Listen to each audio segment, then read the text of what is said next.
Good day, everybody. In this episode, I'm just giving an example where a 50-year-old gentleman is admitted to the hospital with severe back pain. After examination and investigations, the surgeon advises an operation. The patient's son is handed a few documents. The nurse politely says, "Please sign here." The son signs. The surgery is performed successfully, but after the operation, the patient develops temporary weakness in one leg, a known complication that was managed appropriately. The family becomes upset. Their first question is, "Doctor, how is he?" It's not this question. Then, what will be the first question? "Why didn't anyone tell us this could happen?" The hospital staff replies, "You signed the consent form." To this, the family responds, "Yes, we signed it, but nobody explained it." In this simple conversation, Doctor, probably this explains why informed consent has become one of the most debated subjects in medicine and law. I would like to know, is consent merely obtaining a signature? Or is it something much more? Could you please explain? I am Thank you. Sripad, advocate. With me is Dr. Anil Sangli. Doctor. Thank you, Sripad, and welcome to our second episode of Medico-Legal Medico-Legal Dialogues. Dialogues. And in this is a very common and very good example which you have given, wherein the patient always, more often than not, refuses to accept that they were not explained about the particular surgery or the particular complications. And this reflects almost all over the world, not only in India. The biggest misconception is a signature has been put, so consent has been taken. So consent is not merely a printed form. It is not just a legal formality. It's a process of communication. And it's a process through which the doctor provides the patient with sufficient amount of information so that the patient should be able to understand, he should be able to cognize, and then make an informed decision about the particular treatment after understanding what the complications are. So that is extremely important, so that it's just not a signature has been put, so consent has been taken. That's what the various judgments and the precedents in the courts also say. Normally, in the course, what we as advocates ask doctors is that, see, you put your signature, or the patient, see, you put your signature, therefore, you're given consent. So, this is the evidence. So, I think signature is merely evidence that this discussion has taken place, but it's not the discussion itself. Am I right? Correct. Because, see, suppose you take a loan and you sign in 100 places. You have not understood that, you have not seen that, you have not read that, despite which you will be liable. The same thing will not happen in a consent form. If you have signed, that means the court takes it for granted in banking and other insurance forms and other things, that you have read, you have seen, you have understood, and then you have signed. But the same thing the court does not apply here, because it is the life of a patient, it is the life of an individual which is at stake.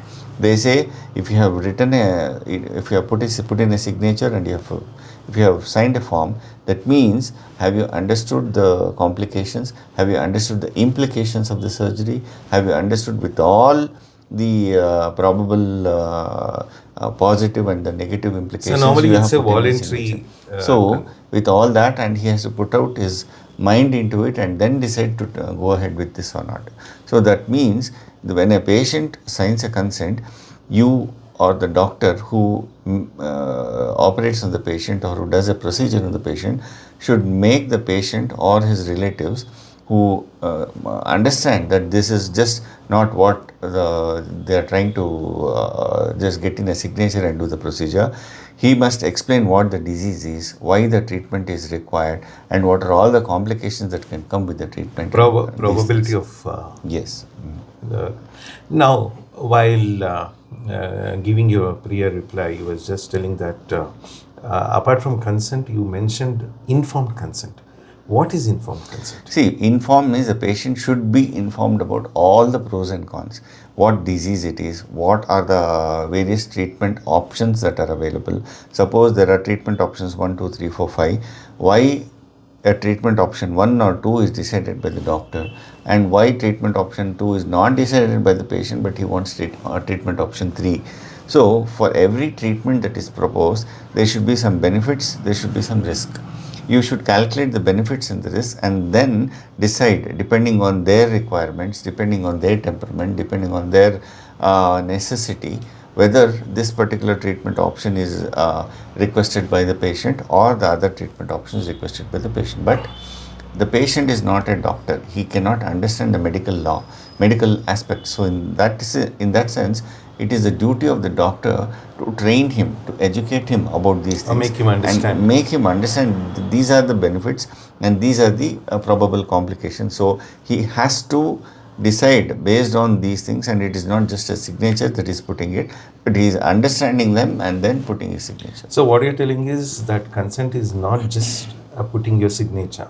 It is understanding the details of the treatment, etc. Yes, and he has to communicate that particular understanding so that the patient is well informed about it. Okay, do you think that consent is so important? Of course, because it is, you are dealing with an adult who has got complete authority of his own body. It is his body and he has the right to do whatever he wants with that body. And no doctor, however experienced he is, has got the legal or the ethical right to perform any procedure or any small procedure also without a valid consent of the patient. So this is one of the most important things which will, and one of the most fundamental things, especially in medicine, where it is absolutely imperative by the doctor who has to give his knowledge to the patient so that the patient possesses the right to decide whether he has to go ahead with the procedure or not. Okay. So you're telling that consent bridges the relationship, that is the patient-doctor relationship between the patient and the doctor. Yes, patient, doctor, and what he is going to do with his body. That is a very major decision. Yeah, the major decision which the patient is taking. And that decision is being taken by the information what you are giving on to the patient. So that should be very, very valid, it should be truthful, it should be transparent, and they should understand about it. Okay, when we speak all these things, probably it comes under the word contract. Yeah. So there is a relationship between the patient and the doctor in the form of a contract. In the normal parlance, in our legal terms, contract should be valid. Yes. Valid in the sense it should be legally valid. Does the same apply in this medico-legal aspects that, what makes a consent legally valid? Well, if you suppose a patient who is a child who does not understand anything about medicine, you explain everything to the child, get a signature or thumb impression from the child and then do a surgery. Is it valid? No. No. And if you do something in a patient who is unconscious, no. So they are not in a position to understand in a reasonable manner, take a decision for their body and then give you consent. So in a consent, it should be, if it has to be a legally valid consent, the patient must have the capacity to understand. He should have the capacity to assimilate that particular adequate information which you are giving to him, and it should be a voluntary consent. You are not forcing that consent upon him. You have to do this, otherwise there's something. No, you are not going to force anything upon the patient, but you are very clearly telling what are the do's, what are the don'ts, what are the benefits, what are the complications, what can happen, what may not happen. And what if you go ahead with the surgery, what if you don't go ahead with the surgery, what. The decision is yours. But in all probability, I feel that it has to be done. That can be told. But the decision, final decision of getting his body exposed to a surgery or not is dependent on the patient. So you are telling that there should be a consent, it should be a valid consent, it should be a legally valid consent. Valid in the sense it cannot be illegally valid. It should be legally valid. No, as you told that it you has gave to the be example. Valid in the sense it is legally valid. No, you gave the example of a child. So there is a consent. Consent is valid, but it's not legally valid. Consent is not valid in a child. If you are talking about a child or an unconscious patient or a person who is not in their normal senses, who is inebriated with alcohol, then you get a consent from him. It is not valid. So that consent itself falls ab initio. Okay. So now, what if a patient signs without reading the document And in this case, will it be considered as a valid consent? Well, this is a very important question, because most of the times when a patient is given a consent form, and suppose you explain also to the patient as to what surgery you are going to do, and no doctor, who is in his normal senses, gets a consent with a signature and then just sign here and go. Nobody says that, and none of the patients also, they are actually well informed, they do not do so. The important thing is, when you are giving a signature on a consent, the most important thing the court always says that, did the patient actually understand what he was signing? This is the discussion which comes in, because if a consent is given to a patient, and he should understand in what language it is given, it should be understood in a way in which the medical terminologies or the medical words should be put in the consent form in such a way that a normal lay person who does not know anything in medicine should be able to understand. Probably average intelligence. It's always of reasonable average intelligence, because you can't expect anybody to be above average, or if he is above average, fine. But if he is below average, he is not able to understand, he is the only person, or two persons of the same average intelligence, they are not able to understand, then it's very difficult situation. So you have to make them understand what you are talking, what you are going to do with them, and then only they can sign, and only then it becomes valid. So you are just telling that discussion is a part of documentation, and this documentation should be converted into communication, and this forms the basis of a valid consent. Yes, and this communication should be a written communication. Okay. To tell something orally, and then you say, I say you have to undergo surgery, you say, okay, come on, we'll go to OT. No, it cannot happen like that. It has to be a written consent, because anybody in the world can forget, or they may refuse to accept that they were told all these things. So it is incumbent upon the doctor to tell the relatives or to the patient that he is undergoing such a thing. It has to be put down on paper, it is to be put in black and white, in a way in which the patient relatives can understand, not in medical terminologies. Even if it is medical terminology, it has to be deciphered and then very clearly written in plain English or Kannada, whatever language, that this is what we are going to do, for which the patient also, it is better that the patient relatives or the patient writes down in his own handwriting that he has been explained this by the doctor. He also knows that these are the complications that can happen. If he is in such a situation to do so. Yes, always. Otherwise, it can be the relative who is giving the consent for the patient. They have to write it in their own language, in their own handwriting, then the doctor is safe. If that is not done, then there is always a chance. Even if you have explained to them for almost half an hour, sit down, talk to them and make them understand, videograph it. Doctor, what he told me, I didn't understand. I was in such a stressful situation that whatever he told me went above my head. Only thing that I could understand was, you have to undergo surgery, otherwise you will die. That is what the doctor told me. That is why I accepted. And if I had known that this was the complication, I would have never accepted surgery. This is exactly what the patient relatives say, in the court as well as outside.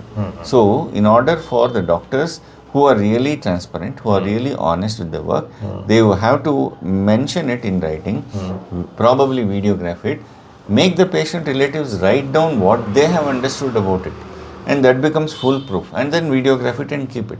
These are all very good legal documents, so that the doctor is also protected in court, and the patient cannot tell lies. Or many patients do tell lies, because they are probably suffering with a complication and they want some money for a compensation. Or it can be ill-defined motive too, sometimes, very rarely. Some people might not have understood the or details. Sometimes they might not have really understood. Or they might have forgotten.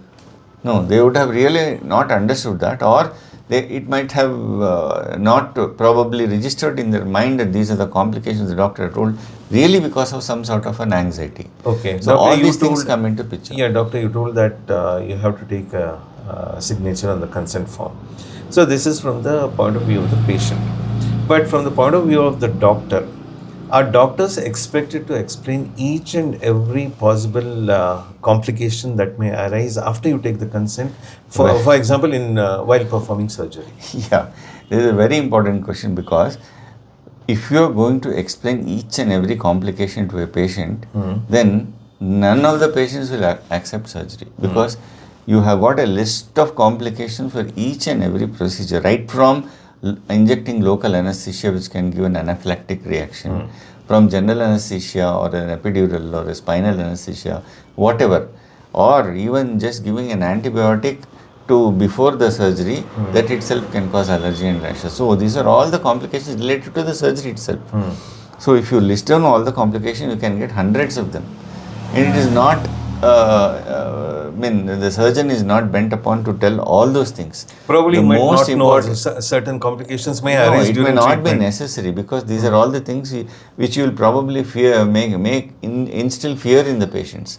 The court also has told very clearly what procedure is being done, what are the probable complications arising from the procedure, That is which can you may normally happen, expect. which can happen and which normally can happen in such instances. Very rare complication you need not explain. Very common complications like anesthesia related complications, you can mention them, but it is not a complication that happens to everybody. So the procedure related complication, which are most probably, which can occur in a particular patient, should be explained. You're telling that they are material risks. Yes, they are exactly material risks which are probably going to happen in this patient because of this procedure. Okay, now you told that the court has explained this concept. Can you just elaborate on this? I remember of a very important and landmark decision that was given in 2008 by the Honorable Supreme Court of India. The judgment is between Samira Kohli versus Dr. Prabha Manchanda. This is the case law. The Supreme Court in this case has been very clear about what a consent is, what an informed consent is, what a patient should know, what a doctor should explain, what should be the benefits of the surgery, what are the risks that are present in the surgery, what are the alternatives of this particular thing. Suppose you undergo surgery, you are the only breadwinner, you lose your legs and then you become paralyzed and then you stay at home, then it is better he limps and walks and goes to work and comes back. So that, what is the alternative then? Then you don't undergo surgery, or you undergo physiotherapy, you undergo this, but you will have pain, it's not curable. In that situation, the patient will opt for an alternative rather than going in for surgery and God forbid something happens and he has a paralysis. So these are the things, the alternative for this particular surgery Might or might not. must be explained to the relative or to the patient, and then he should take a decision on those things, and the patient or the relative have got a right to refuse. Just like how a doctor has got a right to take a patient or not refuse a patient, the patient also has a right to refuse. And if the patient refuses, then nobody on earth can compel them to undergo the surgery. That right to refuse also should be documented, just like how you take a consent for surgery. Like how a consent is given for a surgery, refusal also should be mentioned. It should be taken down in a form, it should be written down in a form, very clearly explained, and most important thing is the refusal should be explained to the relatives, and if you are refusing, then these are the risks that can happen to you, and you are exposed to such risks because of your refusal. If suppose the patient, if it goes to a court and the patient says, had I known all these problems would have arisen because I refused, then I would have undergone surgery. It is the other way around. So, patient having understood, having been told of all the particular problems that can happen after refusal, still refuses to go undergo surgery, then, or any procedure, then that becomes valid. Just like a consent becomes valid, the refusal also should be valid. And I think the Honorable Supreme Court also observed that obtaining consent for one procedure does not automatically authorize another unrelated procedure unless there is an emergency. Yes. A risk of emergency. Suppose, I'll give you an example. They are doing some hysterectomy, that is a removal of the uterus. A consent has been taken for that. And when the abdomen is opened, perchance the surgeon also sees an inflamed appendix. Appendix is there, appendix is inflamed. And the same procedure, you remove the uterus, it is just adjacent here, you can cut the appendix and remove it also. And the surgery is over. What are you doing there? You are giving a benefit to the patient. That is, the patient after the surgery of this would have had some problem with the appendix, and you would have to go again and then operate. And then the relatives will ask you, why did you not tell me about the appendix at that point of time? Having you have seen that, and in your good intention, you could have removed it. This exactly same thing happened in one of the cases, and the Supreme Court said, even if you've seen that, you probably will go outside the OT theatre and then talk to the relatives, because the patient is under anesthesia. And you are taking a consent in a patient who is anesthetized or who is anxious, who is actually under surgery for something which you are not doing, which you have not taken consent earlier. So the relatives will give a consent. Even then the relatives give a consent. If the patient is in a good frame of mind, it will not hold in court of law. So the relatives, so the best option is you have to bring the patient out of anesthesia, explain to them that this is the problem and we have to do this in the same sitting. If you accept, we'll go ahead. Otherwise, we'll just close the abdomen, and if you get a pain later on, we'll have to reopen and then do it. Okay. The patient, the doctor had to pay in several lakhs because he did a thing out of goodwill, and the patient relatives just wanted to tell this was not, I had not given consent for this, and so this, I need compensation. Okay, you told that relatives can give consent, but what if the patient is unconscious or is a minor? Yes, that or is a very incapable, correct. Or to be taken under a broader umbrella, legally he might not be able to perform all these functions. And what about the legal authorized representatives in these scenarios? More often, we in a neurosurgical scenario, in a neurological patients, they come unconscious. In trauma patients, they come unconscious. So they are not able to give a consent of their own. And suppose in a situation, the relatives are also not present. Patient is found on the road unconscious. He is brought in by the police to a hospital. So, and you do a scan, you find he's got a large clot in the brain, which can be remedied by surgery. He's got a huge bleed in the abdomen, which can be remedied by surgery. The surgeon sees he wants to operate, no consent. Because there is nobody. He is marked as unknown in the scan. So in such situations, if it is life-threatening and if there is a necessity to do something, even a major procedure, in a patient who is having a threat to his life, you can go ahead and do it even without a consent. This is in the emergent situations where you can go ahead and do it. Later on, you can, when the relatives are known or the patient becomes known, then you can talk to them and then tell this was the situation, in order to save the life, we did this, and then retrospectively take a consent. So you're telling that the important aspect at this point of time would be preservation of life. Yes. Rather than paperwork. Yes. Okay. Now, before we conclude, can you give any 3 important messages for doctors on the topic that we are handling now? Yeah. Most important thing is consent is mandatory. Consent is not a signature. Consent has to be taken in writing, and it has to be taken in the patient's own language, explained in the patient's own language. And most important thing is don't rush. You explain to the patient, give them some time, tell them you go back, sit with your relatives, discuss everything, and then come back to me and then decide whether you want to go ahead with the surgery or not. And most important thing is document it. Everything has to be documented, and it should be very honest, very clear, and it should be legible. And I probably say better to get it videographed with the patient's consent. Okay. And any messages for patients in this scenario?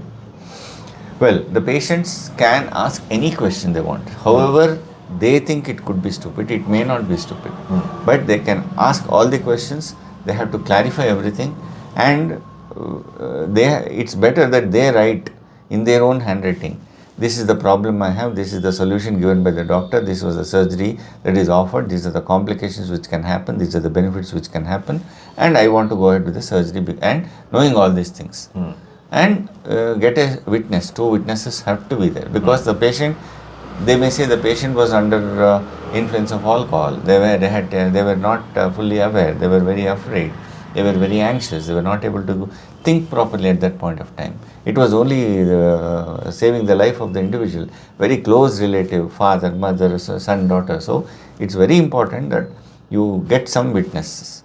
Even if there are no other relatives, you can call some other person who are totally unrelated to this, talk to them, let them sign as witnesses.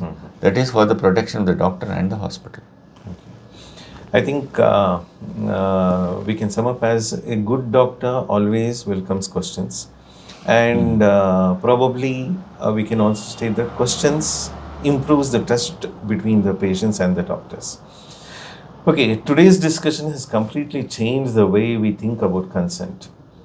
As stated by Dr. Sangli, consent is not merely a signature, it is communication, it is respect, it is trust. Yeah, basically, I always tell my colleagues and my students, a signature protects a document, whereas a conversation protects a relationship. True. So, and in medicine, relationships are built on trust, transparency, and your basic honesty in your intuition or your requirement for your patient to get better. And I think doctors, if they note that if the relationship between the patients and themselves, that is between the doctors and the patients, if it is built on trust, probably that becomes the strongest protection against disputes. Yes. Do you agree with that? Yes, yes. Okay, thank you, doctor. And we are signing off. And in our next episode, we shall be discussing another topic. Until then, stay informed, stay healthy, stay legally aware. Namaskara, Jai Hind, Vande Mataram. Thank you and namaskara.